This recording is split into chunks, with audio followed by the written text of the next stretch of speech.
So yun, magandang hapon sa inyong lahat, no? O nagtataka kayo bakit naglalakad-lakad tayo. Actually mga kasama, kararating lang ho namin dito sa bayan ng Kabuyaw. Meron kasi kaming transaction sa ibang lahi, no? Definitely mga Koreano. Kung ano yun, tawag dito talagang classified. So ngayon sasagot tayo dun sa katanungan sa atin mga kasama, no? Total nakarang araw tayo nakapag-video. Actually papunta kami dun sa tinatawag na barracks house. So yan, may mga manok rin pala sa paligid, no? So ganito mga kasama, may nagtanong kasi sa atin na isa nating followers. So bigyan natin ng pagkakataon na masagot. So kita nyo, probinsyang-probinsya ho, no? Pero may malalaking bahay. So, ang katanungan niya kasi sa atin mga kasama ay simpleng-simple. Sabing ganon, sir, baka mabigyan niyo ako ng tip kung paano pinakasimpleng pamamaraan na ma-advise niyo sa amin para doon daw sa tawag dito, para daw lumakas yung resistensya at pangangatawan ng ating alaga. Ito mga kasama, kaya nga nakalagay sa atin is for your information. Dito hindi kayo gagastos ng kahit na ano pa man, no? Simpleng-simple to. Bibigyan ko kayo ng mga way of techniques at proper handling kung paano nyo ma-achieve yan. Kasi usually yan ang nagiging problema natin, no? Yung iba, iniisip nila dahil sa suplemento, yun ang nagpapalakas talaga, no, ng pangangatawan ng ating alaga. Supposed to be may tulong, bahagya, pero ang pinaka-importante talaga is yung natural, na hindi ka na mamumroblema ng kung ano-ano. Ito yung tinatawag natin na sunshine vitamins. Okay? Kaya napaka-importante. Andali tawag dito, sana ba ako? First time ko rito, naligaw na yata. Ayan.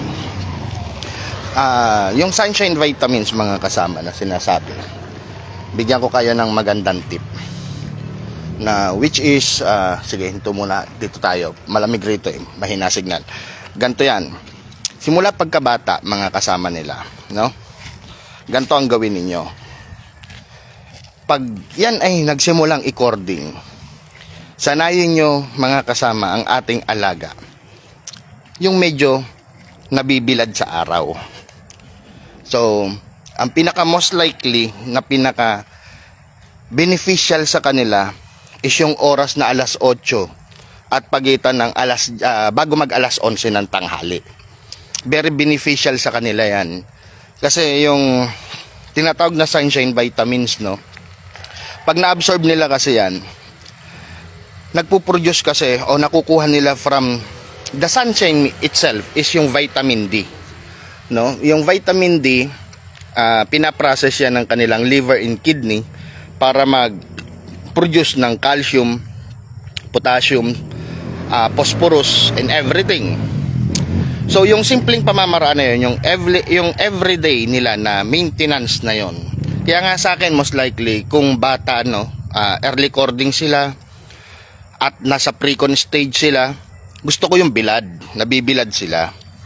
So sabayan nyo lang ng supplements kasi pantulong yun sa kanila So ito yung isang pamamaraan na natural way na talagang masasabi mo na nagde-develop yung kanilang bone and muscle. Plus syempre, pag nag-develop ang bone and muscles, nandun yung lakas ng pangangatawan, no? And then yung isa pa na magandang niyan, dahil yung sa pagbilad ng araw, masisigurado nyo na mai-enhance nyo yung capacity ng resistensya nila. So napakasimple niyan, napakahalaga, napakasimple. Talagang sabi nga natin yung tamang pagkikir, yun ang susi. Ngayon, yung nagtatanong sa atin na bakit daw kapag binibitaw yung alaga, nangingitim, yun ay sampaga. Isang uri kasi ng respiratory disease na ang nangyayari kasi masyadong mahina yung kanilang lungs muscle. saka yung kanilang mismong respiratory itself. So kapag mahina nga ang resistensya, ganon yung tatalunin ka talaga ng sakit. Pero mga kasama, laking factor yung pagbibilad sa araw. During sa kanilang yung kanilang early stage up to pre-con nila, diyan nade-develop nyo ng natural way, yung natural power nila, yung natural lakas ng resistensya, diyan nade-develop, no? So yan, may nag-PPM, hindi naka-silent kasi yung ano natin, yung volume, kasi naglalakad-lakad ho ako pinagpa-familiar ako sa lugar. So yun, so yan mga kasama, ang isang bagay na isi-share ko sa inyo. So wala akong ibang isi-share sa inyo kung paano yung natural way, ano yung mga dapat gawin. Although yung pagbibilad sa araw, tamang ehersisyo, yun lang naman ang susi Siyempre, pag nasa pre-con ka nga, medyo ang dapuan mo is minimum 4 feet. Tama na yun to 5 feet, 6 feet, ganon. Para may kasamang exercise sila. And then, natural development ng kanilang vitamin D para sa development ng bone and muscle. Makikita nyo maganda yung expansion nila kapag maganda yung absorption nila o maganda yung pagbibilad sa kanya. Maganda rin yung naidudulot talaga. So, try nyo mga kasama. Kasi sa akin, yan yung isang factor ko. Kaya medyo ayoko ng mapunong lugar. Kaya kapag makikita nyo, so April mag-open farm naman tayo, no? Yung makakapunta kaya na mag-witness na may area ko talaga na sa pre-con and maintenance ko, naka-open field yan. And then doon sa mga kinukondisyon, no, nakahiwalay. So medyo nasa malilim. Kasi pag-usapan natin sa susunod yung isang for your information about doon sa conditioning na yan. Kasi iba rin yung bibigay kong tip sa inyo na yan, na very helpful tip, no? So samahan nyo ako mga kasama, ha? Malayo-layo yung lakarang ko, nag-ikot kasi ko.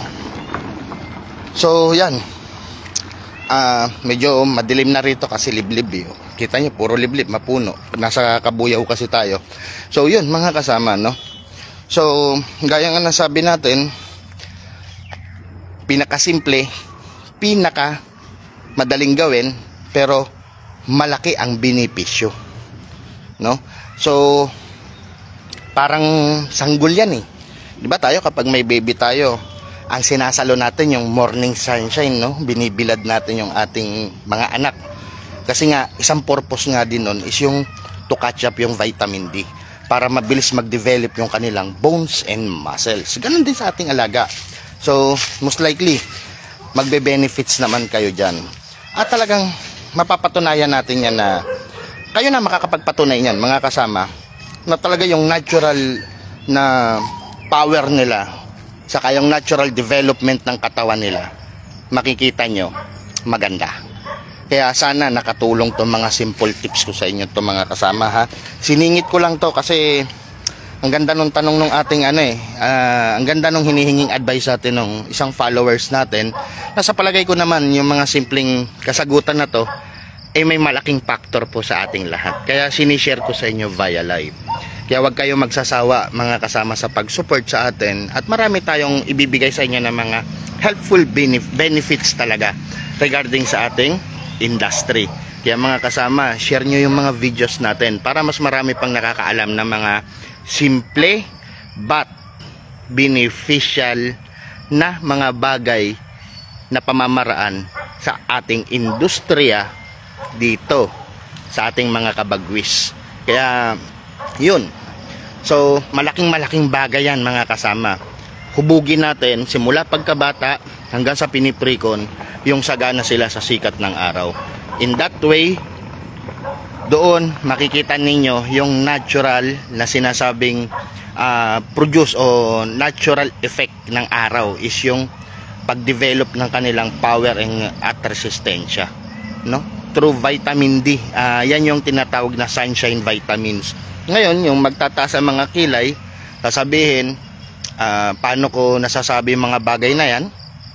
Try, search nyo po yung benefits ng sunshine vitamins in Google, no? Meron lahat yan, sigurado yan. So yung mga simple matter na to, malaking tulong to. Kaya hanggang sa muli mga kasama, saka na tayo sasagot ng mga online katanungan ninyo, no? At medyo busy lang tayo, siningit lang natin to. At may kasama ho tayo rito kasi at may inaayos ho tayong importanteng dokumento, no? So hanggang sa susunod mga kasama, abangan nyo. At sasagutin naman natin yung for your information regarding sa pamamaraan sa conditioning. Ibang factor naman ho ito. At sana makatulong to sa inyo.